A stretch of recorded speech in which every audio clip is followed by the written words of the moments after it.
Jelly rolls have been rocking and rolling the quilting world since 2006. So Moda invented them. They're rolls of 2.5-inch strips and they have so many possibilities. They kind of became an industry standard. So I'm going to show you a trunk show of my top 10 favorite jelly roll quilts, and you can find a paper version or a PDF version at fatquartershop.com in the description box below.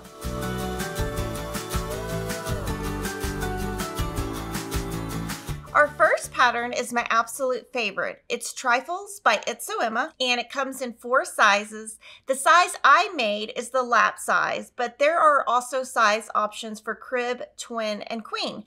And the best thing about it is on the back of the pattern, we tell you how many jelly rolls you need, and you only need 1 background, a binding, and a backing, which keeps it really simple. Now, I would say this is a very, very easy beginner quilt. This is 1 block, and this uses 3 strips, and the center uses 2. And what I would suggest on this one is to pick a background that will really accent your jelly roll. Great for beginners and a great starter quilt. Our second quilt is Patchwork Garden 2 by one of my friends, Sherry McConnell of A Quilting Life. This quilt finishes at 80 by 80, and each block features 1 jelly roll. So this quilt has 25 strips that are used, and then 1 background. You need a different fabric for your sashing, and you'll need a fabric for your inner border. That's right here. This quilt is set on point, so it's, a tiny bit harder than some quilts that are on the straight, but it is beautiful on point. Sherry loves this quilt because not only does it work for a single jelly roll, but it can also be easily adapted to sew with scraps. She also loves that the quilt ends up a nice size and the layout really lets the fabric be the star of the quilt. And again, a great background will really accent your jelly rolls. Our third quilt is called Strip Ribbons by Gudrun of GE Designs, and she actually was one of the very first designers to work with jelly rolls in her patterns. This pattern comes in a crib size, lap size, twin size, and queen size, and the one I'm showing you today is the lap. So each block uses 1 jelly roll, so depending on the number of blocks depends on the number of jelly rolls you need. Now this one needs a couple extra fabrics. So you're going to have your background fabric, an accent fabric, and also a sashing fabric. And this one's really cool because not all of your intersections have accents, which really makes it unique compared to other quilts. I would just make sure that your accent and your background have enough contrast with each other in addition to your cornerstones. Gudrun loves this quilt because the block is so unique and is really fun to sew. You can also make this quilt look very modern or more traditional, so the quilt has lots of versatility. Our fourth quilt is called Jelly Sticks by Corey Yoder of Coriander Quilts. This quilt comes in 1 size, 56 by 68. It's going to use a full jelly roll plus a block center fabric, a border fabric, binding, and backing.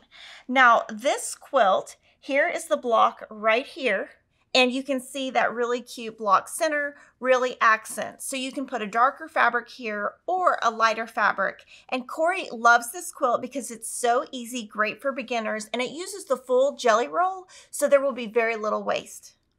Our fifth pattern is Jelly Weave by Allison Harris of Cluck Cluck Sew. This quilt comes in multiple sizes, lap, twin, queen, or king. So obviously, depending on the size will depend on how many jelly rolls you need.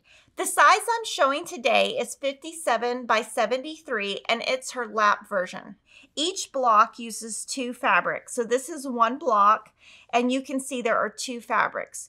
You will need also a background, a binding, and backing. Now this quilt is a little bit more advanced because you put this quilt on point and trim down. And Allison says this is her favorite simple jelly roll quilt. It's 1 simple block, easy to make, and a great way to try simple on-point design as a beginner because you trim it down. Our 6th quilt is Hot Cross Buns by Vanessa Gertson of Layla Boutique. It comes in 1 size, 66 by 72. It uses 1 jelly roll, 4 accent fabrics, and a background fabric, a border fabric, binding, and backing. Vanessa loves this quilt because it looks good in any fabric collection and is especially great for a boy quilt. Another thing I wanted to mention was the blocks are a lot smaller than the previous quilts I've shown you. Our 7th quilt is called Flirty. It's by April Rosenthal of Prairie Grass Patterns. It's one size, that's 54 by 66. It uses 1 jelly roll, 1 background, a binding, and a backing. Now on the cover, April shows you how it would look dark, but also light, so lots of options with this. The plus signs are super easy, and on the outside edges, there's a little bit of play with the background fabric just to make it visually appealing. April says this is her most popular and beginner-friendly jelly roll quilt. Our 8th quilt is called Jelly and Figs by Joanna Figueroa by Fig Tree Quilts. It uses 1 jelly roll and finishes at 67 by 76. This pattern uses the jelly roll for your blocks, which are right here. Now, you're going to use leftover jelly roll squares for your cornerstones, which are right here. These rectangles are your sashing, and you can either do scrappy or pick 1 fabric for that print.